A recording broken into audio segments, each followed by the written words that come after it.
이제 2월이 거의 막바지네요. 3월달이 되고 신학기가 또 시작되고 우리 고2 학생들이 고3이 됩니다. 그렇죠? 네. 어쨌든 우리에게 시간이 다가왔고 싫든 좋든 1년 뒤에 열매는 맺게 되겠죠. 열심히 해야 됩니다. 알겠습니까? 네. 오늘 말씀은 제목은 신자라면 신자 한자를 우리가 띄워야지. 믿을 신, 놈자, 믿는 놈. 뭐가 그렇습니다. 믿는 사람이다 뜻이에요. 신자라면 어때야 될까? 라는 얘기로 같이 연애되시기 바랍니다.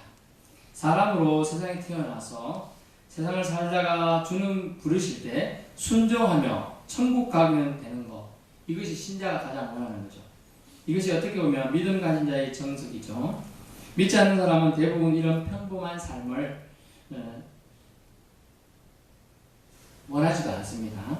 이왕이면 죽어서 4, 5세기가 있다면 좋은 곳에 가고 싶은 것은 누구나 사실 믿지 않는 자도 그럴 겁니다. 하지만 우리 신자에게 믿음을 가졌다고 말하며 살아가는 사람은 절대로 놓치지 말아야 될 것이 있어요. 살아가면서 그것을 구약시대 요엘이라는 이 선지자는 BC 830년경에 오늘날은 2100년이니까 얼추까지 보면 약 3000년 전에 우리에게 예언해주고 있는 사람이에요.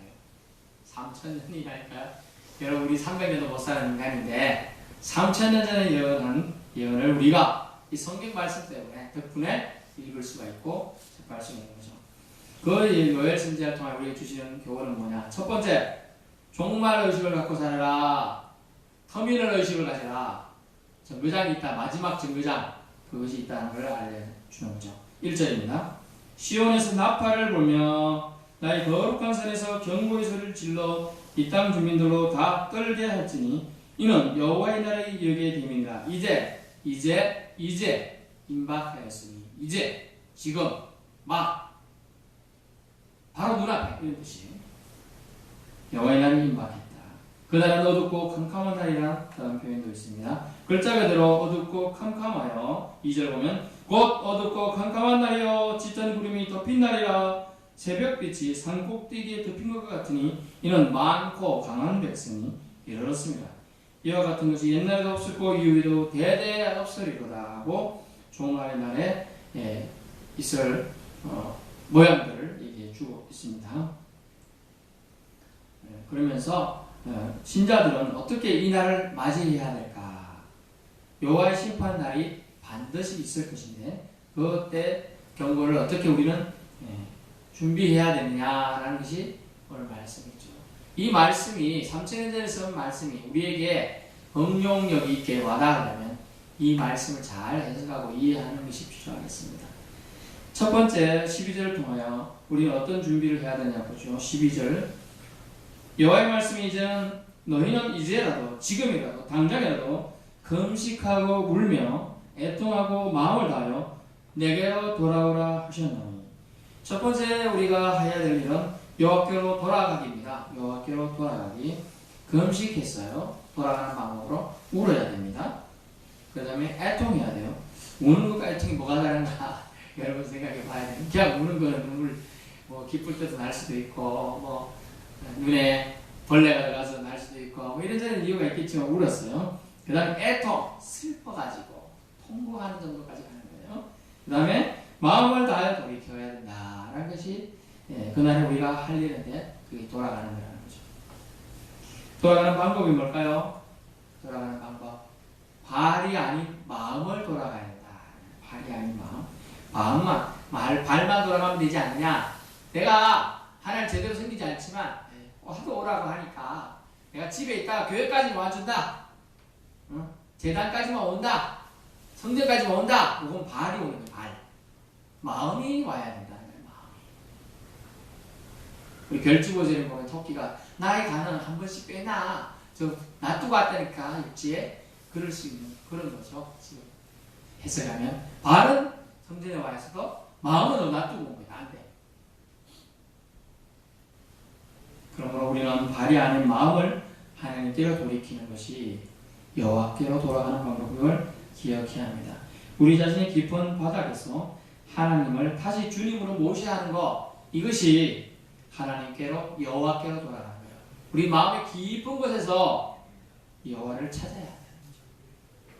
영원히 머무르는 것은 오직 우리 마음의 주인을 알고 찾아 돌이킬 때 가능하다라는 거죠. 영원히 머무르는 것은 오직 우리 마음의 주인을 알고 찾고 돌이킬 때 가능하다. 두 번째 뭐냐면 여호와께 돌아가기 위해서 우리가 요구하는 것은 참된 회개의 촉구가 있어야 된다. 참된 회개. 저 어떻게 회개해야 되느냐? 그 방법을 본문에서는 얘기하는데, 옷을 찢지 말고 마음을 찢으라 라고 말하고 있어요. 13절. 너희는 옷을 찢지 말고 마음을 찢고 라고 되어 있어요. 이런 마음을 어떻게 찢어요? 자, 옷은 제가 이렇게 있는데 찢었습니다. 육체. 여기 일본 사무라이들은 어떻게 해요? 육체도 막 찢더라, 칼로 밟어. 마음은요? 마음을 찢을 수가 없어요. 그래서 어려운 거예요. 마음을 찢고 통회하는 게. 마음을 찢고 회개하는 게 그래서 어려운 거예요, 여러분. 눈에 보이지도 않거든요, 이게. 찢었습니다. 회개했습니다. 그렇다고 회개되는 건 아니거든요. 이 말씀은 뭡니까? 참된 회개를 촉구하는 이 마음을 찢으라는 말은 첫 번째, 재고백이 있어야 된다. 내가 죄인이구나. 내가 죄를 지었구나. 라는 재고백이 있는 거예요. 그 다음에는요, 간절하게 용서를 구하는 거예요. 우리 회개를 했는데, 죄가 있다고 이렇게 쏟아내놨어. 근데 그에 대한 용서를 구하지 않는 것은 회개가 아니겠지, 사실. 참된 회개는 자기 죄를 고백했어요. 그것을 인정했다는 뜻이죠. 그 다음에 그것을 용서를 구해달라고. 하나님께 용서를 구해야 한다는 것입니다. 그러면 우리는 옷을 찢지 말고 마음을 찢어야 합니다. 우리가 마음으로 의와 진리의 길을 떠나 있음을 고백해야 돼요. 내가 의로운 길, 진리의 길을 거부하고 거짓의 길, 굽은 길, 부정한 길을 더 탐하며 그것을 더 선호하고 넓은 길을 선택했구나 라는 것을 우리가 고백하고 하나님께 진실되게 용서를 구해야 한다는 거죠. 우리는 편한 상대, 익숙한 상대에게 함부로 하는 경향이 있습니다. 이스라엘 백성도 그랬어요. 이스라엘 백성들로 지금 BC 830년경이라고 했잖아요. BC 수천 년경에 하나님 여호와께서 이스라엘 내가 너희를 앞뒤에서 건져주리라. 또 아브라함이 내가 너희 아브라함은 내가 너희 하나님 되리라. 야곱에게 꿈이라 내가 네가 찾는 아브라함과 이삭의 하나님이다. 뭐 이렇게 얘기를 했으니까 너무나 자기 이스라엘 백성은 하나님 여호와에 대한 신앙으로 인하여 친근하고 익숙했습니다. 하지만 여호와를 함부로 대하는 경향이 이제 많이 노출되었거든요. 그래서 이스라엘 백성도 그런 상태에 있었습니다. 하나님은 또한 13절 말씀 보세요. 그들은 항상 이렇게 인식하고 있습니다. 여호와께로 돌아올지다. 그는 은혜로우시며, 이 기본적인 생각이에요. 이스라엘 백성인지. 그는 은혜로우시며 자비로우시며 노하기를 더디하시며 인애가 크시사 뜻을 돌이켜 재앙을 내리지 아니하시나니 라고 했죠. 결국 여호와를 인식한 이 사람들은 여호와는 아무리 우리가 뭘 해도 은혜롭기 때문에 자비가 아주 넘치기 때문에 다 용서해 줄 거야. 심지어 너도 우리한테 우리 부모는 내가 조금 잘하면 화를 내는데 절대로 여호와는 화도 안 내실 거야. 또 이내 사랑과 인자함이 넘치사 뜻을 돌이켜 재앙을 내리시지 않을 거라고 지금 얘기하고 있는 거예요. 그것은 왜요? 친근함 때문에 그랬는데요. 실제로 그것을 이스라엘 백성이 이용했다. 그래서 참된 회개를 하지 않는다. 참된 회개를 해야 한다고 말하고 있습니다. 재앙을 돌이켜 긍휼을 베푸실 때도 있었죠. 그러나 지금은 그럴 때가 아니에요. 지금 이제 정말로 나아가겠다. 물론 이후에 이제 바벨론의 포로 생활도 하고 수많은 환난과 고통에 시달리게 되죠. 아마 바로세 바벨론으로 잡혀가기 아마 바벨론이 멸망되기 전이었다고 직전에 해석되고 있는데요. 그렇습니다. BC 720몇 년경에 멸망하니까요. 본문은 여호와 하나님께서 1절에서 재앙이 임박해 있음을 경고하고 있음을 잊지 않아야 됩니다. 진실된 회개에 나아가지 않는다면 주님의 용서는 없을 거라는 거죠. 그게 중요하죠. 그래서 진실된 회개에 나아가야 된다. 또 우리가 하나님께 오늘 본문을 통하여 주시는 경고는 뭡니까? 세 번째는 거룩한 모임으로 나오라는 거죠. 15절부터 17절 있는 내용인데 너희는 시온에서 나팔을 불어 거룩한 금식일을 정하고 성회를 소집하라. 16절도 백성을 모아 그 모임에 거룩하게 하고 17절도 여호와 승리 제사장들은 낭실과 제단 사이에서 울며 이르기를 여호와여 주의 백성을 불쌍히 여겨 주의 객을 욕되게 하여 나라들로 그들을 가난하지 못하게 하소서라고 하면서 그들이 모임에서 거룩을 회복시켜 달라고 거룩한 주님의 은혜를 베풀어 달라고 지금 말하고 있는 거죠. 호소하고 있는 거예요. 결국은 우리는 심판의 날을 준비하기 위해서, 즉 종말을 준비하기 위해서 주님이 경고의 날을 우리에게 허락했는데 그 경고의 날을 받아들이기 위해서는 우리는 거룩한 모임을 가져야 한다는 거죠.